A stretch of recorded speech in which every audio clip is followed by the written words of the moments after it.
জামালপুরে এবি পার্টির সংবাদ সম্মেলন অনুষ্ঠিত হয়েছে।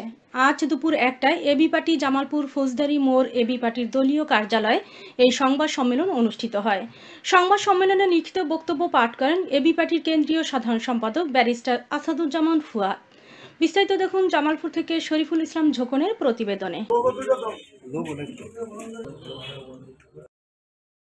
হচ্ছে যে আপনারা হয়তো অনেকেই খেয়াল করেছেন যে আমাদের দল ম্যাক্সিমাম টাইম আমরা আসসালামু আলাইকুম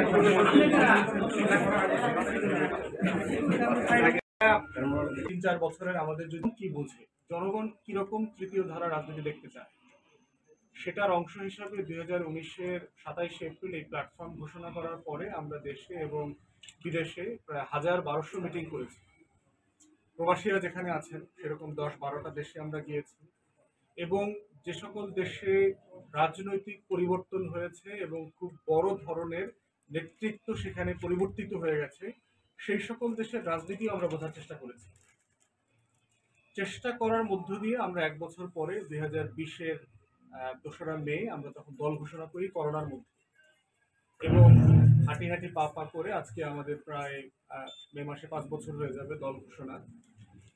এখন আমাদের একটা বড় যেটা প্রশ্ন থাকে সব জায়গাতে সেটা হচ্ছে যে আপনার রাজনীতির বিশেষত্ব কি, অথবা আমরা যেটা সব জায়গায় ফেস করি সেটা হচ্ছে যে বিএনপি আওয়ামী লীগের বাহিরে আপনাদের রাজনীতি মানুষ কেন করবে।